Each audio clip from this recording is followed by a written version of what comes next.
A positive note from British scientists who say they think the COVID booster can prevent another wave of hospital admissions and deaths. But doctors warn thousands of NHS staff and patients will need treatment for PTSD in the coming months. And of course, it is the season to be cheerful, but there's still confusion over just how cheerful we should be with friends and colleagues. We will, of course, be finding out how festive the Conservative Party chairman, Oliver Dowden, is feeling in just a few minutes' time. Also ahead. In training for the big day, the boss of the UK's Santa School tells us about his plans to make sure as many children as possible meet the great man. I told her to take care of herself. Blah, blah, blah. No, it's not. Blah, It is. blah, blah. No, it's not. And we meet British child actor Woody Norman, who's starring alongside Joaquin Phoenix in his latest film. It's Friday, the 3rd of December.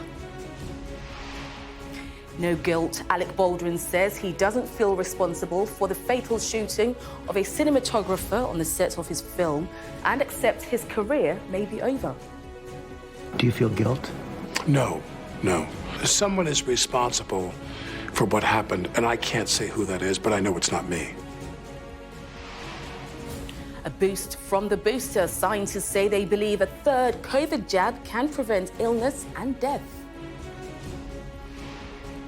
Meanwhile, confusion continues over how we should celebrate the festive season, as a leading government scientist says he wouldn't feel safe going to a Christmas party. Stranded British holidaymakers stuck in red list countries because there are not enough hotel quarantine rooms in the UK. I do hereby declare that Louis Thomas French is duly elected as the Member of Parliament for Old Bexley and Sidcup. Still true blue, the Conservatives retain their seat in Old Bexley and Sidcup, but with a hugely reduced majority. Waiting to be reconnected, around 16,000 people are still without power this morning, nearly a week after Storm Arwen. And weather milder with some rain, but it will turn colder again over the weekend.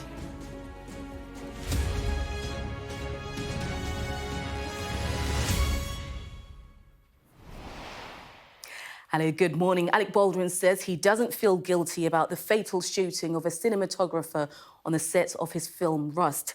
He says the weapon he was holding fired at Helena Hutchins without him pulling the trigger. Now, the actor said he accepted his career could be over, but didn't care. Our US correspondent Greg Milam reports. She was someone who was loved by everyone who worked with and liked by everyone who worked with and admired. Alec Baldwin is still haunted by the death of Helena Hutchins, the cinematographer he shot and killed on a movie set. We have 2 entries from a movie done, shot. Okay, we're getting them out there already. Just stay on the phone with me. Thank you. How it could have happened is still a mystery to investigators, and it's clear from his first interview since the shooting, Baldwin himself. He says he was told the gun was safe. I let go of the hammer, the gun goes off. Well, the trigger wasn't pulled. I didn't pull the trigger. So you never pulled the trigger? No. I would never point a gun at anyone and pull a trigger at them, never. It was some time before he realized what had actually happened. The notion that there was a live round in that gun did not dawn on me till probably 45 minutes to an hour later. 45 minutes to an hour. How that live round got there is the focus of the investigation. Someone put a live bullet in a gun, a bullet that wasn't even supposed to be on the property.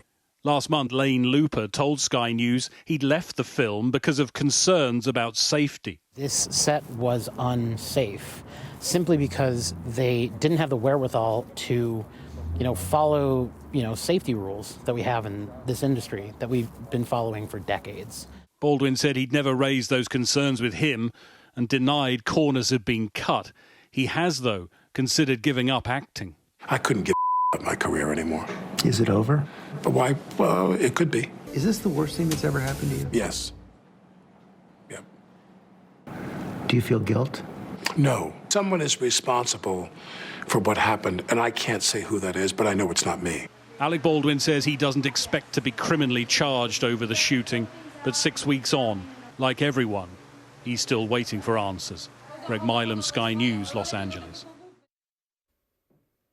Now, there still seems to be a fair bit of confusion over just how much we should indulge in festive spirit in the run-up to Christmas, with more mixed messages over whether it's safe to attend Christmas parties. Well, let's speak to the Conservative Party Chairman, Oliver Dowden, who joins me here in the studio. Thank you very much indeed for your time here. Hi, good morning. So let's just look at some of the stories that's coming out, some worrying data that's coming in this morning then regarding the Omicron variant, of course, a new variant. Latest findings from South Africa show that it could cause a substantial wave of infections and evade immunity. How worried are you then about this? And if this is the case, does it mean that tighter restrictions will be coming into place?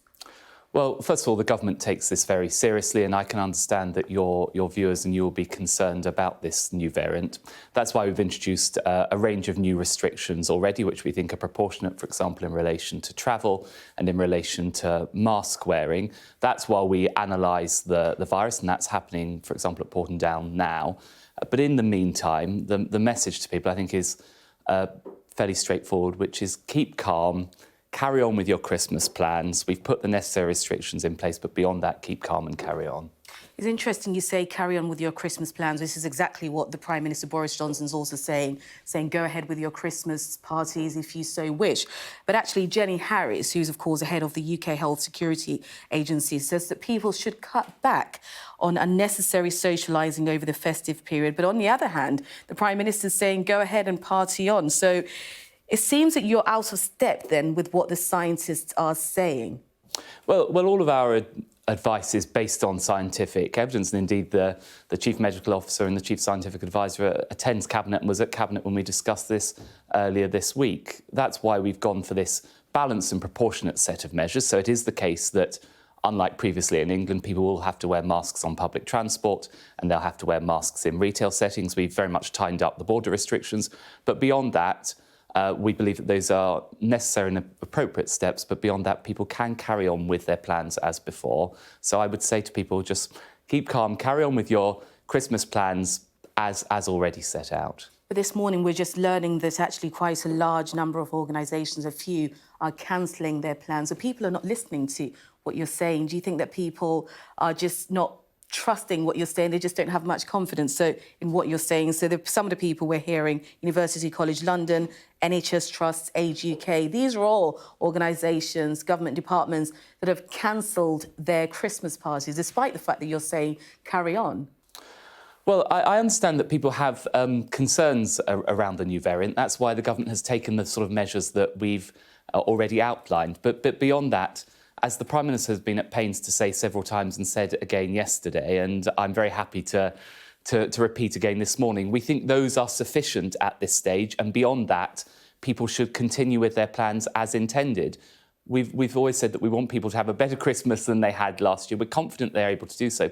But the reason people are able to do so is because of this vaccine. So the one thing that everyone can do, if they're worried, is to make sure that they take that booster, that they make sure that they top up their immunity. And, for example, the results out this morning are very promising about the effects of that booster. They vindicate the decision taken by the government to invest in buying those doses of Pfizer and Moderna. So provided people take the booster when they get the call, provided they abide by the existing rules as updated in light of the new variant, I think people can continue with their Christmas plans, and I'd encourage people to do so. Well, talking about the fact that a number of government organisations have decided to cancel their Christmas party, this is certainly having a knock-on effect financially on the hospitality industry, which is already taking a huge battering during this pandemic. Are you going to provide any support for them during this winter month? Well, we've already provided a huge amount of more for support. Well, I think that the support that we've outlined, and by the way, some of that support is ongoing still, for example, in relation to business rates. Businesses are still benefiting from that. Beyond that, we have not changed the advice around people taking part in hospitality, so going to the pub, going to restaurants and so on.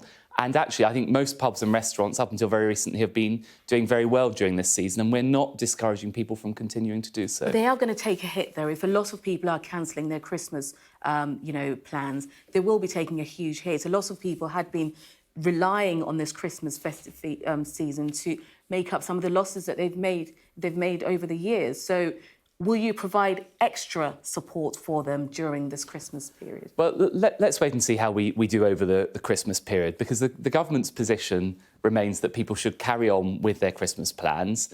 And I understand why your viewers and why people up and down the country will be concerned about this new variant. I want to reassure people that that is why we have taken the measures in relation to travel. That's why we've tightened some of the rules around mask wearing, but why we're taking a proportionate approach whilst we consider the effects of this variant. And by that I mean that the Porton Down and others are examining this virus to understand exactly its implications. Whilst that's going on, we believe these are appropriate steps. They're sufficient for now to enable people to continue with their Christmas plans as before.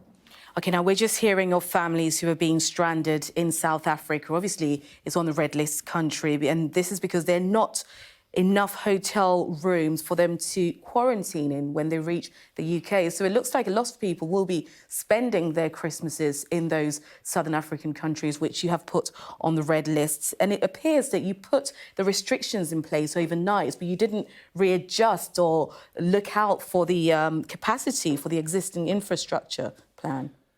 Well, we do have to take the risks associated with this new variant seriously. And I don't want to impose any restrictions. The government doesn't want to impose any more restrictions than necessary. But because of the origins of this virus in Southern Africa, we had to move rapidly to impose those restrictions on Southern Africa. That's why we did it immediately. Of course, we'll make sure that the appropriate facilities are in place for people. But the reason why we did that, and this whole strategy is about making sure that we limit the spread of the Omicron variant at this stage, whilst we look at the effects of it, which in turn enables me to be able to say that people can keep calm and carry on with their Christmas plans, because we're taking tough measures in relation to the virus coming into the country through at-risk countries. So will you have enough rooms available then if people in Southern Africa are wanting to come here and to isolate in hotels? Will there be enough hotel rooms for them? Well, of course, there's a difference between nationals of Southern African countries who are not allowed to come here, UK nationals who are returning. Yes, of course, we'll make sure that we have appropriate provisions. So those people who are stranded, we can say to them, come home, it's absolutely fine. The Minister says there will be enough rooms for you. Yes, so what I say to those people is clearly they have to abide by the new rules, which means that when they return, they have to immediately hotel quarantine. They have to have their PCR on day 2 and day 8. And of course, we will make sure that there are appropriate hotel quarantine facilities in place. We ramped those up last time, and we'll make sure we continue to do so. OK, well, let's step away from COVID and let's talk about the by-election which is taking place in Old Bexley and Sidcup. Their 10% swing to Labour. Now, this is supposed to be a safe Tory seat. 10% is nothing to be sniffed at. Well, look, this is a good result for a governing party midterm. As you well know, governing parties shouldn't expect to do well midterm. We actually secured over 50% of the vote in Bexley. And I pay tribute to our excellent candidate and the campaign team there that secured that result. This idea that Labour have made some surge ahead is really for the birds. They've actually got about the same vote share as they secured under Jeremy Corbyn in 2017. And Keir Starmer couldn't even be bothered to turn up to the by-election. So I'm really not terribly worried about Labour. But the fact is they did make some gains there. And one of the things that kept coming up was the allegations of sleaze, which is what kept coming up on the doorstep. Do you think that that's something that's had a bit of a knock-on effect on your numbers? Well, of course, people have concerns mid-term with any government's performance, and of course, people have been concerned about what's happened over the past couple of months. But I actually think it's tribute, contrary to a lot of expectations, to the campaign that has been fought by Louis French, by the excellent team down there, that we secured 50% of the vote. Now, what I take from that is that the government has to focus and get on with delivery. That's why, for example, just next week we'll be taking action to address one of people's concerns around small boats with a new nationality and borders legislation that will come before Parliament again. And I very much hope that Labour and the Liberal Democrats will actually support that legislation because it's essential to tackle this problem. The turnout was very low, wasn't it? It was only 34%. Yes, I mean, it is the case that in by-elections, turnout tends to be low, but against that backdrop, we managed to secure 50%. And I really want to thank the people of Bexley for putting their faith in Louis and putting their faith in the government. Let's talk about the French Prime Minister then rejecting Boris Johnson's call for joint UK-French patrols in the Channel. We have a crisis here, don't we? And the two people who should be coming together to solve this are just not getting along. Where do we go from here? Well, there's two elements. First of all, we need to get our laws in the right place. So they're not currently fit for purpose, and that's why we're bringing forward the Nationality and Borders Bill, for example, which will increase to a maximum life sentence for those vile people traffickers who are exploiting vulnerable people crossing from one safe country, France, to another safe country, the UK. It has a range of other measures, for example, in relation to increasing the sanctions for illegally entering the UK. So it's essential we get that through, and it's essential, by the way, we get support from other parties for that when that comes before Parliament next week. We also have to have international cooperation. Now, the Home Secretary is already this week has been meeting, I believe, with her Dutch counterparts and with her Italian counterparts to stop this flow of migration. And we continue to cooperate with the French. We cooperate with the French in many different ways, including in NATO, in relation to joint intelligence operations. So there's a lot of Anglo-French cooperation going on. And actually, if you look, we have managed through that cooperation to stop 20,000 boats crossing the Channel. I hope that cooperation will continue. Do you think that the allegations of sleaze and also the crisis that we're seeing over the migrants issue in the Channel will haunt you when it comes to the next election, general election? Well, I think it's essential that we address the challenge of migrants, the small boats, but that is precisely why we're bringing forward this legislation to toughen up our laws next week. So the challenge is, will other parties support us in that legislation? Will the Liberal Democrats and Labour support us in that legislation when it comes before Parliament next week? Oliver Dowden, Chairman of the Conservative Party, thank you very much indeed for your time. Thanks very much. Well, let's take a look at how the papers are covering COVID this morning. And the Times leads with research which suggests that booster jabs massively strengthen the body's defence against COVID. It says that the data raises hopes of beating the Omicron variant, with a third jab increasing antibody levels 30-fold. Now, the Mirror has a message to the Conservative Party about festive parties with a headline, "Make up your mind on Christmas." It criticises what it calls extreme of mixed messages with senior Tories about whether parties can go ahead. They shouldn't be cancelling. The Express quotes Boris Johnson saying he's urging families to carry on with the Christmas celebrations and is resisting calls to tighten restrictions over the festive period. And Metro understands that 152 people were fined £200 each for not wearing masks on public transport in London on the first day of tightened rules. So some mixed messages in the fight against COVID-19. British scientists say they're increasingly confident that COVID booster vaccines will offer good protection against different variants. Well, meanwhile, senior doctors say that the NHS may need to treat nearly 250,000 people for post-traumatic stress as a result of the pandemic. The really important thing is to try and get help before you lose your self-esteem, you lose your relationships, and maybe lose your job. And we know that if you can get help early on, then actually many people with PTSD recover and they get themselves back to fitness and they carry on with their lives. And that's something that was in the past. And actually waiting until you had a crisis or until things are falling apart is not really a good way of approaching this sort of problem. Well, the latest data shows that 53,945 new cases of COVID-19 have been recorded in the latest 24-hour period. A further 141 people have also died. So this brings the total number of people who've died within 28 days of a positive test to 145,281. 26,028 people received their first dose of the vaccine, while 32,356 people received their second dose. So this brings the total number of people who received their second dose to more than 46.4 million. And 407,851 booster and third jabs were given in the latest 24-hour period, taking the total number of those doses to just over 19 million.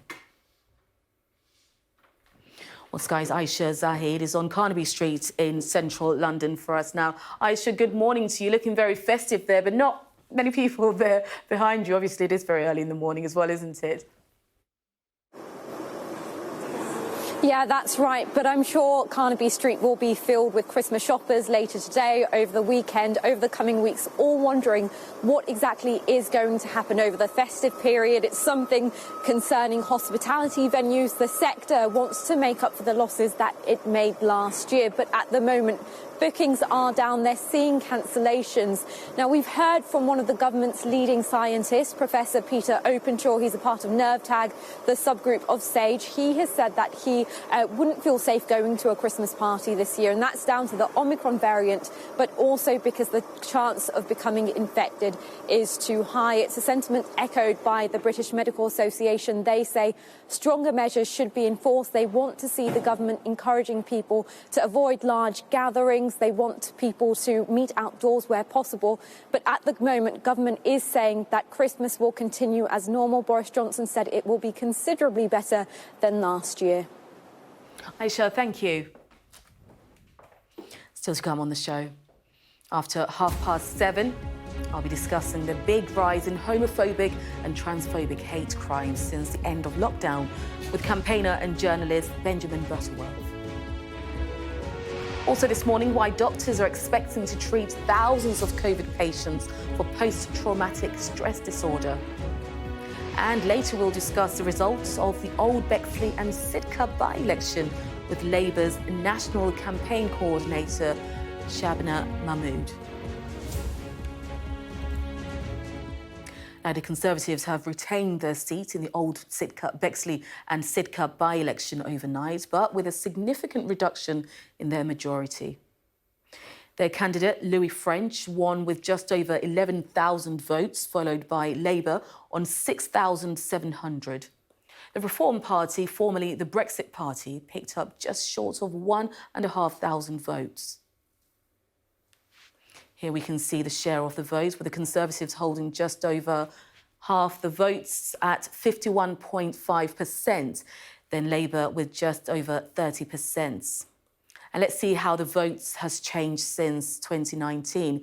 And that share of the vote for the Conservatives is significantly down by 13 points, while Labour was up 7 points, along with gains for the Reform Party and the Greens. Our chief political correspondent, John Craig, reports. And I do hereby declare that Louis Thomas French is duly elected as the Member of Parliament for Old Bexley and Sidcup. Relief for the Tories after they held this by-election in south-east London with a majority over Labour of just under 4,500. Old Bexley and Sidcup's new MP is local councillor Louis French. I'm absolutely delighted to become the first homegrown MP for our local area. It's a great privilege. You know, I'm deeply honoured to be wearing the ribbon of James Brokenshire, my late friend. I was asked by the family to do that. It's a great honour to be doing so. You know, to get over 50% of the vote in a December election, you know, a by-election with the government in place, you know, it's a great result for us, and we're absolutely delighted with the result. On a low turnout of just 34%, the Conservatives' majority was slashed from 19,000. The Tory share of the vote was down 13% and Labour's was up 7.5%.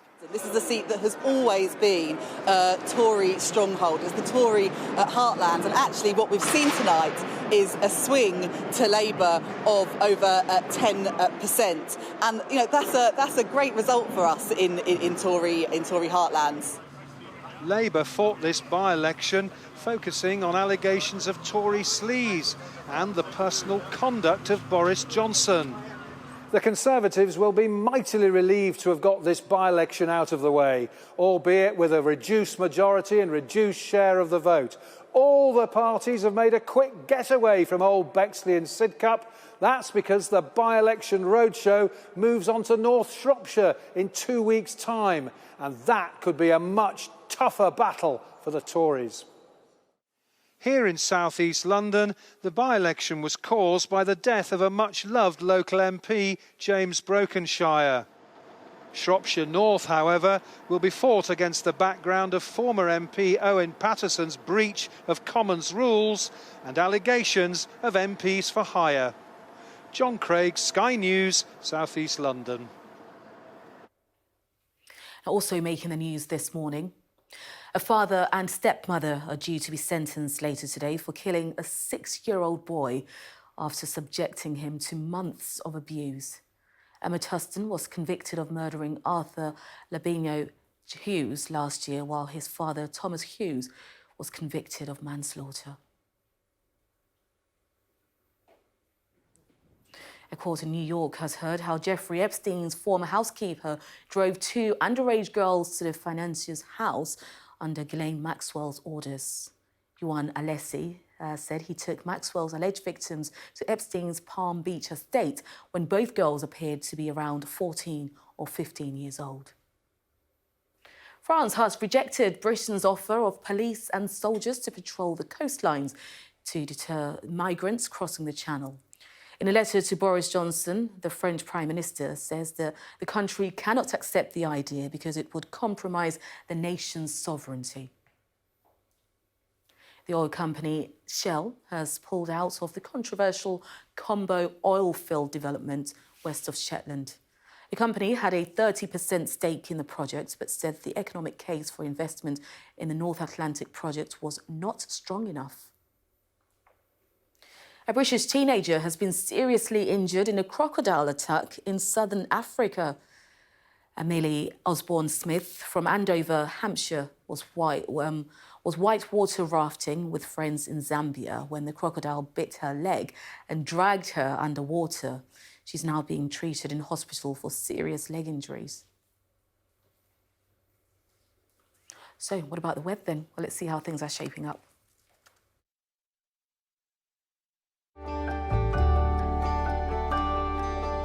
Look forward to brighter skies. The weather, sponsored by Qatar Airways. Well, today looks briefly milder with some rain around, but the cold and showery theme will return over the weekend. It's a murky and damp start across England and Wales, with more general rain in the south and the chilly east. Now, any snow falling there will be temporary and unlikely to settle as milder air moves in. And most other places, though, are dry. England and Wales will stay rather cloudy through the morning. The weather, sponsored by Qatar Airways. Keep calm and carry on with your Christmas plans. That's the message from the government this morning. Many government departments are reported to have cancelled their festive events. Well, last night, a senior government scientist said he wouldn't feel safe going to a Christmas party this year. But the Conservative Party chairman, Oliver Dowden, told us that people shouldn't cancel their Christmas plans. All of our advice is based on scientific evidence, and indeed the Chief Medical Officer and the Chief Scientific Advisor attends Cabinet and was at Cabinet when we discussed this earlier this week. That's why we've gone for this balanced and proportionate set of measures. So it is the case that, unlike previously in England, people will have to wear masks on public transport and they'll have to wear masks in retail settings. We've very much tightened up the border restrictions. But beyond that, we believe that those are necessary and appropriate steps. But beyond that, people can carry on with their plans as before. So I would say to people, just keep calm, carry on with your Christmas plans as already set out. Well, let's bring in our political correspondent, Rob Powell, who joins me now. So, Rob, keep calm and carrying on. Is that message being heeded by people? Yeah, Oliver Dowden saying essentially that at the moment they believe that their response is proportionate in terms of face masks in shops and on public transport and the rules around travel and quarantine. And other than that, people should just carry on as normal. I think the difficulty is, though, when the government is saying that this variant is perhaps concerning in terms of getting around immunity and transmissibility, and then on the other hand is saying but people should carry on as normal, then it leaves people, I guess, in a difficult position where they have to sort of gauge the risk on their own. And that means people come up with different decisions. And that's why we're hearing from some hospitality businesses about Christmas parties being cancelled. It's why we're hearing from some public health experts that are adopting a more cautious tone, like people like Jenny Harries from the Biosecurity Centre and one scientist speaking last night saying they wouldn't be comfortable going to a Christmas party. Ultimately, I think a lot of this is down to personal judgment. And the difficulty for the government is they don't yet have enough hard, fast facts about how much of a risk this new variant poses. And until they do know that, I think they will be reluctant to go any further than they are at the moment. Rob, thank you. Now, police across the UK say there's been a significant rise in homophobic and transphobic hate crimes since the end of the lockdown. Official figures show the number of offences reported each month reached more than 2,000 in the summer. Well, we're now joined by journalist and campaigner Benjamin Butterworth. Thank you very much indeed for joining us here on Sky News, and good morning to you. Now, looking at those figures is absolutely staggering, just shocking, really. What do you think this is down to? Is it a case that we're seeing more people feeling comfortable with coming forward and reporting these crimes? Well, good morning. I think it's certainly very concerning. You know, we've seen a rise in LGBT hate crimes over a number of years, and these latest figures are not only more than 2020 during lockdown, but they're even more than 2019 before the lockdowns and COVID came into force. I think you're right to point out that some of it will be that people feel able to go and report these crimes. You know, turn the clock back 10, 15 years to when this law first came in for LGBT hate crimes, and most people probably didn't trust the system. But I also think what you might be seeing is lots of people who are reporting things that happened during the pandemic. We know that many young LGBT people were forced to go back and live with family members who were abusive, who were homophobic and transphobic, but also people have been locked up in their communities, maybe with neighbours that are like that.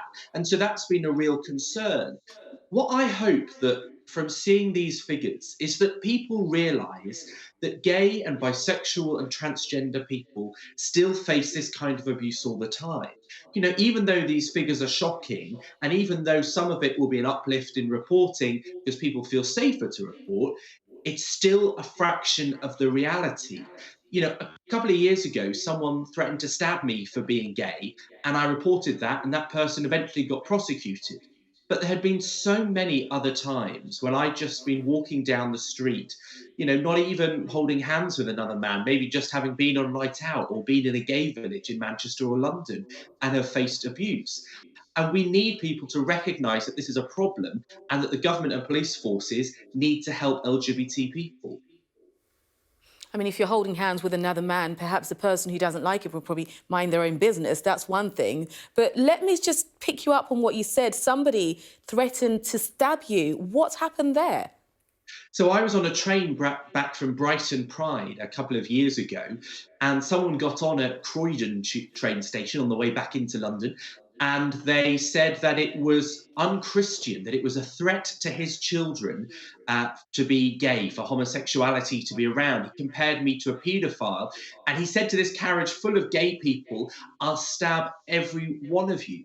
Now, I had never felt fear like it. This man was behaving in a way that implied that he had a knife in his pants, and I was very, very scared about what he'd do. Now, you know, what was very difficult was that lots of people on that train didn't go and give statements to the police after the incident, partly because they were scared and wanted to forget what happened, and partly because they weren't sure that there would be a prosecution come from it. The prosecution rate for LGBT hate crimes is actually very low. And when I took it to the police, I have to say they were excellent, the Metropolitan Police. However, they did say that the Crown Prosecution Service often drops the LGBT hate crime part of attempted convictions because it makes it harder to get a conviction of any type, in this case for threatening to stab me. And so when I went through that experience, not only was it incredibly concerning for me, but it says that a lot of these crimes actually aren't reported properly because the police encourage people and the CPS say that it's not really worth it. My goodness, I think the message here, I hope, is that if these things happen, just keep reporting it, isn't it? And I think hopefully we will see some change there. Benjamin, thank you very much indeed for your time here on Sky News this morning. Thank you. Now, Labour says COVID quarantine facilities in the UK are chaotic and is accusing the government of failing to provide basic infrastructure. British holidaymakers have been left stranded in red list countries because there are not enough hotel quarantine rooms available here, as Helen Ann Smith reports. Arriving home shouldn't be hard, but for some now stuck in red list countries, it's proving worse than they could have possibly imagined.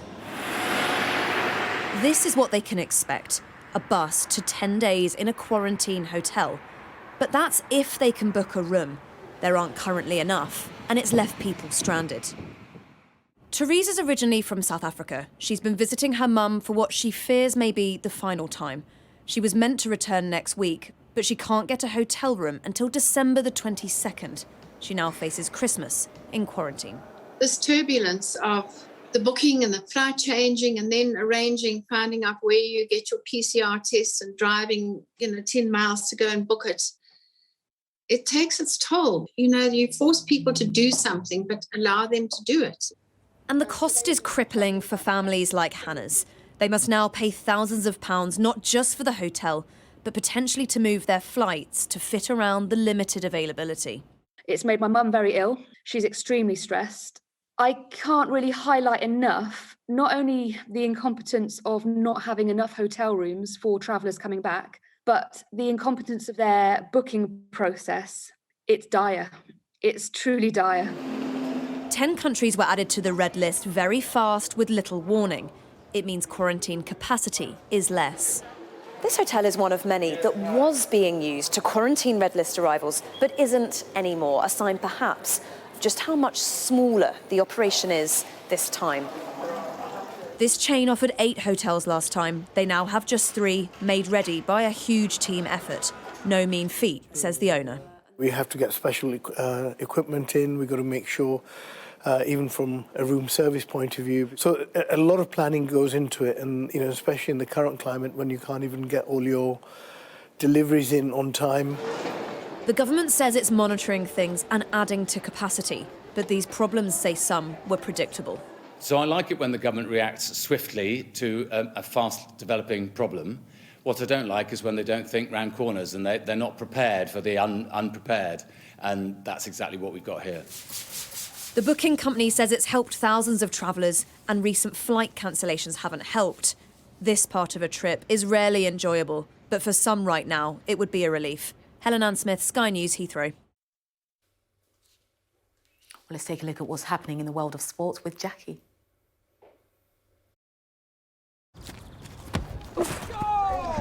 Whoa, calm down, Johnny. It's only a game. Brought to you by Vitality, sharing the benefits of healthy living.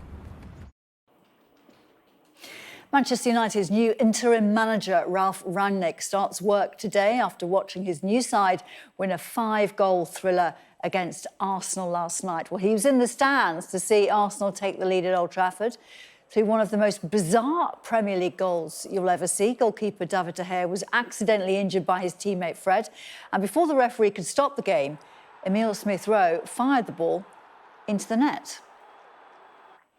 Well, the game was level at half-time. Bruno Fernandes finishing off this United attack.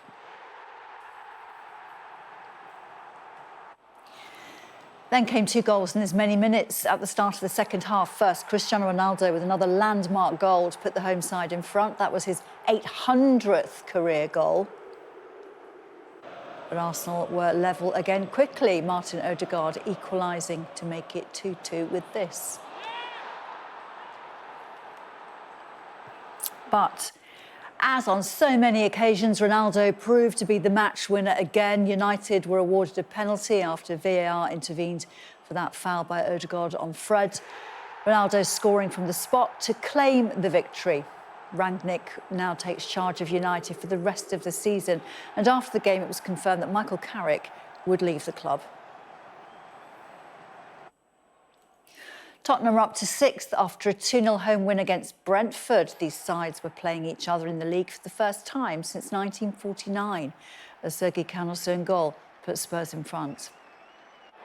And Antonio Conte's side wrapped up the win midway through the second half. A quick counter-attack finished off by Heung-min Son. Tottenham are now only 2 points outside the top 4. Celtic have cut Rangers' lead at the top of the Scottish Premiership back to 4 points. They were 1-0 winners against Hearts. Anthony Ralston's low cross turned in by Japan international Kyogo Furuhashi. That is 3 league wins in a row for Celtic. Roy McIlroy has made a strong start at golf's World Hero Challenge in the Bahamas. He opened his tournament with a 6-under par first round, putting him in a 3-way tie for the lead. This chip in at the 14th for Eagle. McIlroy's top of the standings alongside Daniel Berger and Abraham Answer. That is all the sport for now. See you in an hour's time with more. Handball. Handball. Handball. Ref. Handball. Ref. Jackie, thank you very much indeed. See you in an hour's time. Now, anyone who has a chance to relive a little bit of Christmas film history,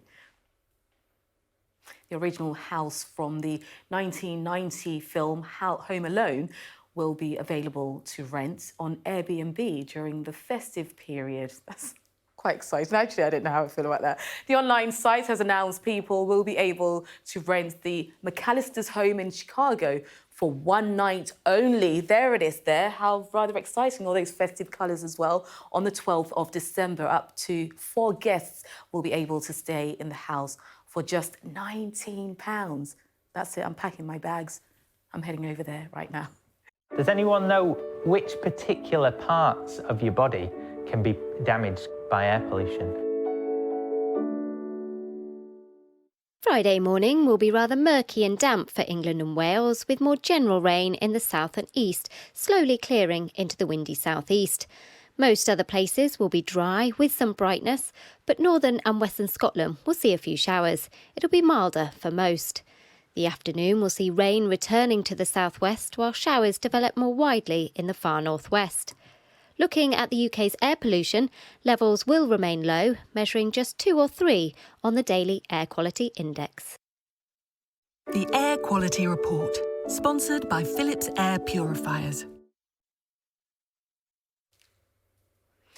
Now, senior doctors say the NHS may need to treat nearly 250,000 people for post-traumatic stress disorder as a result of the pandemic. The Royal College of Psychiatrists say both COVID patients and healthcare staff will probably suffer from the condition. Well, joining us now is Neil Greenberg, who's Professor of Defence Mental Health at King's College London, an expert editor of New Patient Resource at the Royal College of Psychiatrists. Thank you very much indeed for joining us here on Sky News this morning. Just very firstly, looking at those figures, very stark numbers there. 230,000 new cases potentially in England alone as a result of the pandemic. How did you arrive at these numbers?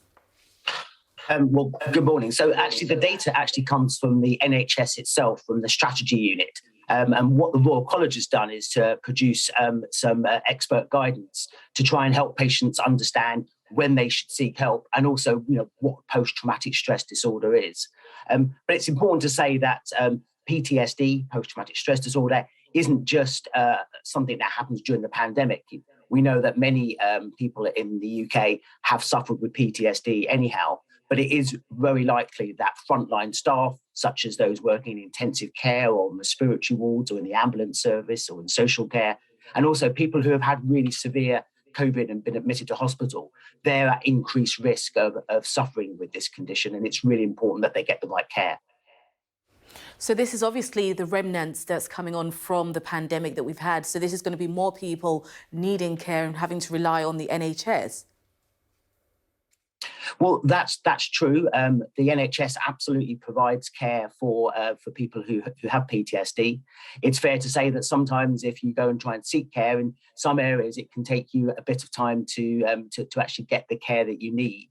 But what we do know is one of the really important things with trauma is to try and prevent people needing this sort of care in the long term. And we know that having really good support in the workplace and trying to use active coping strategies makes a big difference to people who've been exposed to trauma.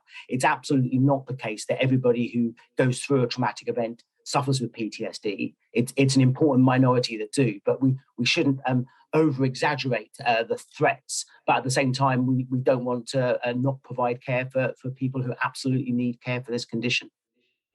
It doesn't bode very well, does it, if the staff members and the NHS that we rely on are actually going through a difficult time. And you talk about the fact that people in the health service are experiencing PTSD, and you also obviously mentioned other members of the public as well. Just tell us what's led to this, particularly for the NHS workers. What is it that has contributed to this condition? Well, I think for NHS workers and also those working in social care settings, this has been a really challenging 18 months to 2 years. So it's fair to say that healthcare workers and social care workers, unfortunately, are not unusual for them to find that people die in their care, because that's what happens when people go into those sort of facilities. But as we know, there have been very strong pressures upon staff who haven't been able to deliver the care they want to do. This is often referred to as what's called a moral injury. And the moral injuries are where you get yourself in situations where you can't do what you want to do. So you may have not delivered ideal care. You may have not delivered care at all because you weren't able to be in two places at once. And these moral and ethical challenges can really impact upon people's mental health. And that's why we think that it's likely that going forward, there will be a substantial number of healthcare and social care staff who do need professional help. The good news is that the NHS has invested in what are called wellbeing hubs, and these are psychological support facilities within NHS trusts across the country. And the idea of these is that they'll provide quick access to NHS and social care staff so that they don't have to wait for a long time, because it's not only morally right that we look after them because they've looked after us, we also need to make sure we keep them at work because they're going to help the country recover in the long term. So looking at the large number of people then who are likely to be suffering from this, how challenging is it going to be then to get a diagnosis? Well, it can be a challenge. I think the first thing to say about getting a diagnosis and help is many people who have this condition don't necessarily recognise it. And those who do recognise it often feel very reluctant to go and seek help. They kind of feel that it's not something they should do. You know, they're in a caring role themselves. They shouldn't be taking up resources. And many of them are also afraid it might impact upon their career or their ability to work where they want to. And so what I think the NHS and social care settings need to do is to try and engender this idea of it's okay not to be okay. And to be fair, there has been a lot of work trying to move towards a culture where it's acceptable, you know, perhaps for some even expected, that they might suffer with mental health difficulties. And what we want is a future where people can go and get care quickly, get better, get back to work and get on with their lives, rather than suffering in silence and then not getting care until everything's fallen apart when a crisis happens. Neil Greenberg, Professor of Defence Mental Health at King's College London. Thanks for your time this morning. Thank you. Thank you.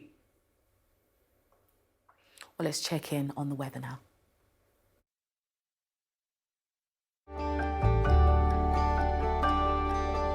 Look forward to brighter skies.